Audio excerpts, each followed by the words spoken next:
That's where I spent 17 years, right in there. Who lives there now? It's a fertility clinic. I'm not kidding you. It's a fertility clinic. Up there on the balcony was my dad's playroom where he sat and listened to Miles Davis and Coltrane records, and that's the shit right there. Copenhagen was sort of the hotbed of jazz music in Europe in the 60s. That's the Israeli embassy down there now. All the jazz musicians would come and hang out here, and a lot of the hippies, and you know, that was his kind of environment away from tennis. You know, when he was here chilling, that was kind of what he did, you know, and hung with all these crazy cats. There wasn't anything typical about any of this. That's why, you know, when people like Hetfield and so on sit there and talk about, you know, their childhoods and all this type of stuff, it's just, you know, what went on in here just was like a whole different universe.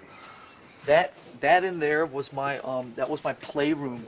That window and the two windows over there, that's where I had my drums. That was the room where I had all my posters, and the room where I had, that was like where I had my stereo and all my records and all like 700 posters of Deep Purple right in there. Now I know where Lars got his medal from. His house. How do you mean? It's pretty gothic looking to me. And this is your school? This is where the hood rat went to school for 9 years, man. They never painted it? How old is this school? This school, my dad went to school here too. And his brother. It's a small fucking country. We had the same teacher. My dad's Danish teacher was my Danish teacher. No fucking shit. So I would bike from home to school, go to school there till 2, and then I would come up here and spend the rest of the day playing tennis. And so it all kind of evolved. Hej. Du har ikke noget mod, vi lige snakker her i 2 sekunder foran kameraerne? Hvad?